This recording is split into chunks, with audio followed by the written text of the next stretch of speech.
Hello everyone, welcome to DCAM channel. Today we will discuss about Sem 6 TYPSC. No, unit number 2A alkaloids discuss કરતા હતા. તો એમાં અત્યાર સુધીના આપણે સિક્વન્સમાં લેક્ચર જોયા. એમાં પહેલું કોનિનનું બંધારણ પુરવાર કર્યું અને એની સિન્થેસિસ જોઈ. ત્યાર પછી બીજી વસ્તુ નિકોટિનનું બંધારણ પુરવાર કર્યું અને એનું સિન્થેસાઇઝ પણ જોઈ. એમાં સાઇડ ચેન ને બધું પુરવાર કર્યું. હવે એ લેક્ચર કમ્પ્લીટલી સિક્વન્સમાં છે, બરાબર, પ્લેલિસ્ટમાં આપેલા છે.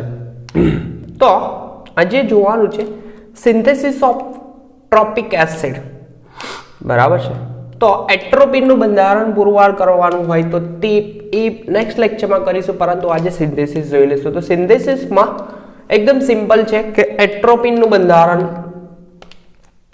સિન્થેસાઇઝ કરવાનું છે. સોરી, એટ્રોપિન નહીં, ટ્રોપિક એસિડ, બરાબર, ટ્રોપિક એસિડ. જ્યારે પણ ટ્રોપિક એસિડનું સિન્થેસિસ આવે તો એકદમ સિમ્પલ છે. સ્ટાર્ટિંગ મટીરિયલ તરીકે આપણે લેવાનું છે બેન્ઝીન રિંગ લેવાની છે. શું લેવાનું છે? બેન્ઝીનની રિએક્શન ફ્રેડલ-ક્રાફ્ટ એસાઇલેશન રિએક્શન કરવામાં આવશે. કઈ રિએક્શન? ફ્રેડલ-ક્રાફ્ટ એસાઇલેશન. તો જ્યારે પણ ફ્રેડલ-ક્રાફ્ટ એસાઇલેશન થાય એટલે કે CH3CO Cl સાથે કઈ રિએક્શન કરવાની છે? એસાઇલેશન. તો નિર્જળ AlCl3 લેવામાં આવે છે. સાથે રિએક્શન કઈ થશે? ફ્રેડલ-ક્રાફ્ટ રિએક્શન થાય. હવે અકોર્ડિંગ ટુ મિકેનિઝમ જોવા જઈએ તો નિર્જળ AlCl3 જે લુઈસ એસિડ તરીકે કામ કરશે. શું કરશે? લુઈસ એસિડ તરીકે કામ કરે. અને લુઈસ એસિડ તરીકે કામ કરે તો કઈ રીતના ફોર્મેશન થાય તે acyl ion, acyl carbocation formation થશે. એટલે કે CH3C ડબલ બોન્ડ O અને અહીંયા છે Cl. હવે જનરલી લુઈસ એસિડ ઇલેક્ટ્રોન લઈ લેવાની વૃત્તિ ધરાવે, એટલે કે AlCl3 સાથે જ્યારે આ રિએક્ટ થાય તો આ બોન્ડ ફોર્મેશન થતું જાય. એટલે કે બોન્ડ ફોર્મેશન થાય એટલે કે આ ભાઈ બંધ તૂટશે. બંધ એટલે કે AlCl4 નો બંધ તૂટશે. બંધના ઇલેક્ટ્રોન લઈને જશે. એટલે કે આના પર આંશિક ઋણ વીજભાર, આના પર આંશિક ધન વીજભાર, અને આ AlCl3 સાથે એટેચ થાય એટલે કે AlCl4 માઇનસ અને CH3CO પ્લસ એસાઇલ આયન જે બેન્ઝીન રિંગ પર અટેક કરશે આ રીતના. તો બનશે શું? તે સિમ્પલ છે એકદમ. વધારે ઇલેક્ટ્રોન અનુરાગી પ્રક્રિયા થશે. ઇલેક્ટ્રોન અનુરાગી પ્રક્રિયા થાય તો આ એસાઇલ કાર્બોકેટાયન જે છે આ કાર્બન પર C double bond O plus થશે ને, તો આ એટેક કરશે વધારે ઇલેક્ટ્રોન ઘનતા ધરાવતા કાર્બન પર. તો એટેક કરીને જોડાય તો અમે રબ કરું છું, બરાબર. એટેક કરીને જોડાય ભાઈ તો એસિટોફિનોન નું ફોર્મેશન થશે. શેનું ફોર્મેશન થશે? એસિટોફિનોન, બરાબર. એકદમ સિમ્પલ છે. તો બરાબર કરું છું, એક સેકન્ડ થશે એમ.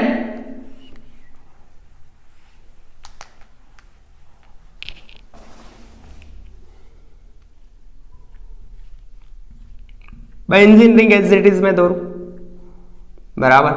તો થશે શું? આપણી જોડે ફોર્મેશન કાર્બોકેટાયન એટલે કે C double bond O CH3, એના પર ચાર્જ કયો હોય? પ્લસ ચાર્જ હોય. બોન્ડ તૂટશે, બંને ઇલેક્ટ્રોન આ કાર્બન મેળવે તો માઇનસ ચાર્જ આના પર આવશે, પ્લસ ચાર્જ. તો પ્લસ અને માઇનસ વચ્ચે બોન્ડ ફોર્મેશન થઈ જશે એટલે કે આ ચાર્જ રિમૂવ થશે, બરાબર છે.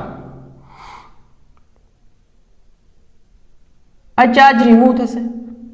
બીજા સ્ટેપમાં થાય અહીંયા હોય એક હાઇડ્રોજન, તો અહીંયાથી હાઇડ્રોજન રિમૂવ થાય તો આ બોન્ડ બ્રેક થાય. કાર્બન બંને ઇલેક્ટ્રોન મેળવે તો માઇનસ ચાર્જ અને હાઇડ્રોજન પર પ્લસ ચાર્જ. તો H પ્લસ અને AlCl4 માંથી પાછો Cl અહીંયાનો એબ્સ્ટ્રેક્ટ કરે એટલે કે માઇનસ HCl થશે અને આ પ્લસ એન્ડ માઇનસ વચ્ચે ફરીથી બોન્ડિંગ બની જશે. તો એક્ઝેક્ટ સ્ટ્રક્ચર આ રીતનું થશે, બરાબર. રિએક્શન સિમ્પલ જ કરાઈ છે. કઈ રિએક્શન કરાઈ છે? એસાઇલેશન. રબ કરી દો આ, પરફેક્ટ. તો અહીંયા થશે CO CH3. નેક્સ્ટ સ્ટેપમાં આ થયું આપણું એસિટોફિનોલ. શું બનશે? એસિટોફિનોલ. નેક્સ્ટ સ્ટેપમાં હાઇડ્રોજન સાયનાઇડ સાથે જ્યારે રિએક્શન કરવામાં આવે, કોના સાથે? HCN, hydrogen cyanide. HCN સાથે રિએક્શન થાય, બરાબર. તો થશે એમ, मैं स्ट्रक्चर एज इट इज लखी दो पहला. मैं कार्बोनाइल कंपाउंड ऑक्साइड है C double bond O and અહીંયા CH3 લખું તો કોઈ પ્રોબ્લેમ નહીં, બરાબર. બોન્ડ તૂટશે, કાર્બન એન્ડ ઓક્સિજન નો બોન્ડ તૂટે, બંને ઇલેક્ટ્રોન ઓક્સિજન મેળવે તો માઇનસ ચાર્જ અને કાર્બન પર કયો ચાર્જ આવશે? Plus charge. અને બીજી સાઈડે HCN માં H પ્લસ સાયનાઇડ માઇનસ, એટલે કે H પ્લસ અટેચ થશે અહીંયા, એટલે કે OH બનશે. અને આ પ્લસ ચાર્જ જોડે કોણ અટેચ થાય? C triple bond N, cyanide. C triple bond N. તો આ જે સ્ટ્રક્ચર મળ્યું તેનું નામ થશે એસિટોફિનોલ. સાઇનોહાઇડ્રિન. શું બનશે? કમ્પાઉન્ડ જે બન્યો તેને કહેવાશે સાઇનોહાઇડ્રિન. નેક્સ્ટ સ્ટેપમાં આ જે એસિટોફિનોલ સાઇનોહાઇડ્રિન બન્યું, જેનું એસિડિક જળ વિભાજન કરવામાં આવે. કયું જળ વિભાજન? એસિડિક જળ વિભાજન. તો એસિડિક જળ વિભાજન H પ્લસ એન્ડ H2O ની હાજરીમાં. તો સિમ્બલ છે કે આ જે સાઇનોહાઇડ્રિનમાં C triple bond N, cyanide compound જે છે, જ્યારે પણ સાયનાઇડ નું એસિડિક જળ વિભાજન કાં તો બેઝિક કરો, કોઈ બી કરો, તો આ કમ્પાઉન્ડ નું કન્વર્ઝેશન થશે શેમાં? એસિડ ગ્રુપમાં. સાયનાઇડ ગ્રુપનું કન્વર્ઝન થશે એસિડમાં. તો આ carbon as it is OH group અહીંયા લખું, અહીંયા છે CH3 એન્ડ લાસ્ટમાં અહીંયા સાયનાઇડ ગ્રુપનું કન્વર્ઝન શેમાં થશે? COOH માં. એક જ સેકન્ડ, નીચે પરફેક્ટ આવે છે, મેં જોઈ લઉં. ઓકે, પરફેક્ટ છે. તો આ રીતનું કન્વર્ઝન થશે. ત્યાર પછી નેક્સ્ટ સ્ટેપ એકદમ ઈઝી છે, એકદમ ઈઝી સ્ટેપ છે. તો નેક્સ્ટ સ્ટેપમાં નીચું દબાણ, આ ભાઈને નીચા દબાણે હીટ આપવામાં આવે. કેવું? નીચા દબાણ, એટલે કે ઓછા પ્રેશર ઓછું રાખીને હીટ આપવામાં આવે. તો થશે કેવું? આ બોન્ડિંગ બ્રેક થશે. કઈ રીતના થશે તો જુઓ, વેટ. બોન્ડિંગ બ્રેક થશે અહીંયાથી OH અને અહીંયાથી હાઇડ્રોજન રિમૂવ થશે. OH અને હાઇડ્રોજન રિમૂવ થાય એટલે થશે શું? ફોર્મેશન થશે ડબલ બોન્ડ નું. અહીંયા રિમૂવ કોણ થશે? H2O. કઈ રીતના થશે તો જુઓ, કમ્પાઉન્ડ છે, benzene ring as it is લખું મેં. અહીંયા કોણ છે? કાર્બન, OH જોડાયેલો છે, બરાબર. અહીંયા COOH એન્ડ મેં અહીંયા લખી શકું CH2 એન્ડ એક હાઇડ્રોજન મેં અલગથી લખું, કેમ કે રિમૂવ કરવાનું છે. તો જ્યારે પણ હીટ આપવામાં આવે તો આ બોન્ડ બ્રેક થાય. બંને ઇલેક્ટ્રોન કોણ મેળવે? કાર્બન મેળવે. કાર્બન અને ઓક્સિજનમાં વિદ્યુત ઋણતા કોની વધારે? ઓક્સિજન. તો બંને ઇલેક્ટ્રોન ઓક્સિજન મેળવે, માઇનસ કાર્બન પર પ્લસ ચાર્જ. બીજી સાઈડે આ કાર્બન જોડ CH3 હતા તો મેં ટર્મ થોડી બદલી છે. તો કાર્બન હાઇડ્રોજન નો બોન્ડિંગ બ્રેક થાય તો બંને ઇલેક્ટ્રોન આ કાર્બન મેળવે તો માઇનસ હાઇડ્રોજન પર પ્લસ H2O રિમૂવ થશે. કોણ રિમૂવ થશે? H2O. તો મેં H2O રબ કર્યો અને આ પ્લસ ચાર્જ અને માઇનસ ચાર્જ આ વચ્ચે શું થશે? Double bond formation. શું થશે?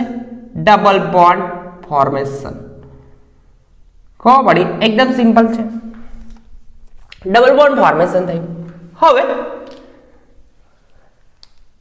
એના પછીનું સ્ટેપ એકદમ ઈઝી સ્ટેપ છે. ઈઝી સ્ટેપ એટલે કરવાનું એમ છે કે ભાઈનું HCl અને ઇથરની હાજરીમાં રિએક્શન કરવામાં આવે. HCl એન્ડ ઇથરની હાજરીમાં તો આ ભાઈમાં થશે શું થશે? એન્ટી માર્કોનિકોવ નો રૂલ લાગશે. કયો રૂલ? એન્ટી માર્કોનિકોવ. એન્ટી માર્કોનિકોવ નો રૂલ લાગશે. તો એન્ટી માર્કોનિકોવ નો રૂલ શું છે તે મેં કહું છું. માર્કોનિકોવ નો રૂલ નો તદ્દન વિરોધ પ્રકારનો જે રૂલ છે તેને એન્ટી માર્કોનિકોવ નો રૂલ કરવામાં આવે છે. તો નેક્સ્ટ સ્ટેપમાં HCl ઇથરની હાજરીમાં, કોની હાજરીમાં? ઇથરની હાજરીમાં રૂલ લાગશે એન્ટી માર્કોનિકોવ. એન્ટી માર્કોનિકોવ નો રૂલ લાગશે. એન્ટી માર્કોનિકોવ નો રૂલ, હવે એના એ એન્ટી માર્કોનિકોવ સમજતા પહેલા એક વસ્તુ સમજવી પડે કે માર્કોનિકોવ નો રૂલ શું કહે છે. માર્કોનિકોવ નો રૂલ કહે છે કે નેગેટિવ પોર્શન એટલે કે રિએક્ટર નો નેગેટિવ પાર્ટ, અહીંયા જો H+ and Cl-, તો માર્કોનિકોવ નો રૂલ એમ કહે છે કે negative portion of reactor get attached with carbon having a less hydrogen. તો અને આ મહિને આમ લખી શકું મેં ડબલ બોન્ડ CH2 એન્ડ અહીંયા કોણ છે? C=OH. આ રીતનું છે. તો માર્કોનિકોવ નો રૂલ એવું કહે છે કે નેગેટિવ પાર્ટ જે છે તે ઓછા હાઇડ્રોજન ધરાવતા કાર્બન સાથે જોડાય.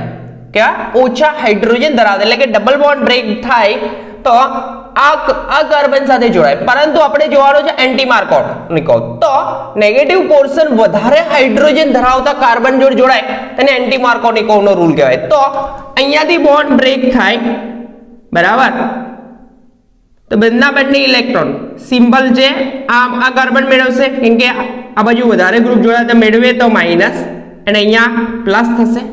તો આ પ્લસ ચાર્જ જોડે કોણ જોડાય? Cl ક્લોરીન જોડાશે, અહીંયા જોડાશે ક્લોરીન અને અહીંયા આવશે H+ માઇનસ ચાર્જ જોડ H+ છે એ આવશે. એટલે કે આ રીતનું થશે. ખબર પડી? એન્ટી માર્કોનિકોવ નો રૂલ. એન્ટી માર્કોનિકોવ નો રૂલ એમ કે છે કે negative portion of the reactor એટલે કે રિએક્ટરનો નેગેટિવ ભાગ જે છે તે ઓછા હાઇડ્રોજન ધરાવતા કાર્બન સાથે જોડાશે. હવે લાસ્ટ સ્ટેપ છે. લાસ્ટ સ્ટેપમાં K2CO3 વડે જળ વિભાજન કરવામાં આવે. શું કરવામાં આવે? જળ વિભાજન. તો જળ વિભાજન જે વખતે કરીશું તે વખતે આ એક જ સ્ટેપ મારે રબ કરવું પડશે, વધારે નહીં. K2CO3 સાથે જ્યારે જળ વિભાજન કરવામાં આવે તો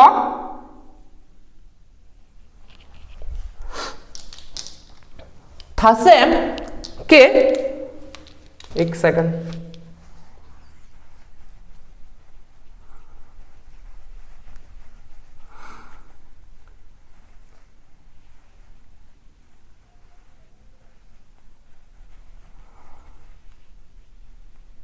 मैं आ स्ट्रक्चर एज इट इज ऊपर लखी दीश. बराबर है? वेट, आम लखू जड़ विभाजन कोनी हाजरी में K2CO3 ની હાજરીમાં જ્યારે જળ વિભાજન કરવામાં આવે તો મેં સ્ટ્રક્ચર એઝ ઇટ ઇઝ એવું ને એવું લખું છું. બરાબર? તો મેં ફાઇનલ સ્ટ્રક્ચર ગ્રીન પેનથી લખીએ આપણે. બરાબર છે? તો થશે કે આ ક્લોરીન રિમૂવ થશે, એની જગ્યાએ OH લાગી જશે અને OH લાગશે એટલે કે આપણું સ્ટ્રક્ચર મળી જશે. કઈ રીતનું તે જો મેં આ સ્ટ્રક્ચરને લખવાની થોડી ટર્મ બદલી કાઢું તો બી કોઈ પ્રોબ્લેમ નથી. સેમ ટુ સેમ સ્ટ્રક્ચર પર છે પણ થોડી જુદી રીતે લખીશ. અહીંયા CH છે, બરાબર, આ CH2 એન્ડ અહીંયા Cl લખી શકાય. આમ અપ સાઈડે લખ્યું એન્ડ ડાઉન સાઈડે કોણ છે? COOH. આ રીતનું છે. તો અહીંયા જળ વિભાજન એટલે કે H+ એન્ડ OH- તો હાજર હોવાના. તો આ બોન્ડિંગ બ્રેક થાય, બોન્ડ બ્રેક થાય, બંને ઇલેક્ટ્રોન કોણ મેળવે? ક્લોરીન મેળવે માઇનસ અને આ કાર્બન પર પ્લસ ચાર્જ. બરાબર? તો આ રિપ્લેસ થશે અહીંયા, એટલે કે આ પ્લસ ચાર્જ જોડે કોણ લાગશે? આ પ્લસ ચાર્જ ધરાવતું જે કમ્પાઉન્ડ છે પ્લસ ચાર્જ જોડે OH માઇનસ લાગી જાય એટલે કે OH જોડાય એટલે કે આ થશે અને H પ્લસ જોડે કોણ જોડાશે એટલે કે રિમૂવ થશે HCl રિમૂવ થશે તો આ જે બન્યું તે થશે ટ્રોપિક એસિડ શું બનશે ટ્રોપિક એસિડ બરાબર એકદમ સિમ્પલ છે ટ્રોપિક એસિડની સિન્થેસિસ જ્યારે પણ પૂછાય તો કરવાનું શું છે પહેલાં પહેલું કરવાનું શું છે આપણે કે બેન્ઝીન લેવાનું બેન્ઝીનની ફ્રીડલ ક્રાફ્ટ એસાઇલેશન રિએક્શન કરવાની બેન્ઝીનની ફ્રીડલ ક્રાફ્ટ એસાઇલેશન કરીશું એટલે કે આપણને મળશે એસિટોફિનોલ કોણ મળશે એસિટોફિનોલ જેની HCl સાથે રિએક્શન કરવામાં આવે કોના સાથે HCl સાથે જ્યારે પણ રિએક્શન થાય તો એસિટોફિનોલ સાયનોહાઇડ્રીન કમ્પાઉન્ડ મળશે જેનું જળ વિભાજન કરવાનું એટલે કે આ CN જે છે એનું કન્વર્ઝન COOH માં થઈ જશે ખબર પડી એકદમ સિમ્પલ છે ત્યાર પછી આ એમાં થશે શું કે આ છે અહીંયા સાયનોહાઇડ્રીન નો OH એટલે કે આ OH અને બાજુના કાર્બન પરથી કોણ H રિમૂવ થશે અને ફોર્મેશન થશે ડબલ બોન્ડ નીચા દબાણે હીટ કરવાની એટલે કે રિમૂવ થશે H2O અને ડબલ બોન્ડ ફોર્મેશન થશે જેનું ઈથર એટલે કે HCl અને ઈથરની હાજરીમાં જ્યારે પણ રિએક્શન કરવામાં આવશે તો રૂલ લાગશે એન્ટી માર્કોનિકોવ નો રૂલ એવું કહે છે કે નેગેટિવ પોર્શન એટલે કે નેગેટિવ પોર્શન ઓફ રિએક્ટર એટલે કે જે પ્રક્રિયકનો નેગેટિવ પાર્ટ ઓછા હાઇડ્રોજન ધરાવતા કાર્બન જોડે જોડાય એવું શું કહે છે માર્કોનિકોવ નો રૂલ પરંતુ આપણે જોવાનો છે એન્ટી માર્કોનિકોવ તો એન્ટી માર્કોનિકોવ નો રૂલ એવું કહે છે કે વધારે હાઇડ્રોજન ધરાવતા કાર્બન જોડે કોણ જોડાય નેગેટિવ પોર્શન એટલે કે નેગેટિવ ભાગ જે છે તે વધારે હાઇડ્રોજન ધરાવતા કાર્બન જોડાય છે આ બેમાં જો એક જ કાર્બન જોડે હાઇડ્રોજન અહીંયા કોઈ હતો નહીં પણ અહીંયા બે છે તો એના જોડે એક જોડાયો Cl અને અહીંયા CH H જોડાશે પોઝિટિવ પાર્ટ હવે લાસ્ટ સ્ટેપમાં થશે Cl રિમૂવ થશે જળ વિભાજન કરવાનું K2CO3 ની હાજરીમાં તો જળ વિભાજન થતા Cl રિમૂવ થશે એની જગ્યાએ લાગશે H તો આ જે બન્યું તેને કહેવાશે ટ્રોપિક એસિડ બરાબર તો નેક્સ્ટ લેક્ચરમાં આપણે બીજી ચર્ચા કરીશું એટ્રોપિનનું બંધારણ માટેની બરાબર છે તો એની બી સિન્થેસિસ એટલે કે પહેલી સિન્થેસિસ જોઈશું પછી બંધારણ પુરવાર કરીશું ત્યાં સુધી કન્ટિન્યુ પ્રિપેર કરતા રહો અને આપણા લેક્ચર આવતા રહેશે બરાબર છે અને આપણી ચેનલને સબસ્ક્રાઇબ ના કરી હોય તો એ પહેલાં કરી લેજો કેમ કે નોટિફિકેશન ત્યાંથી જ મળશે ડાયરેક્ટલી લિંક આવે ના આવે એના કરતાં બેટર છે કે આપણી ચેનલને સબસ્ક્રાઇબ કરો અને બેલ આઇકોન પર ક્લિક કરી લેજો તો સીધી નોટિફિકેશન પડ્યા કરશે તો નેક્સ્ટ લેક્ચરમાં મળ્યા બીજી સિન્થેસિસ સાથે બરાબર ત્યાં સુધી કન્ટિન્યુ પ્રિપેર કરતા રહો આલ્કલોઇડ્સ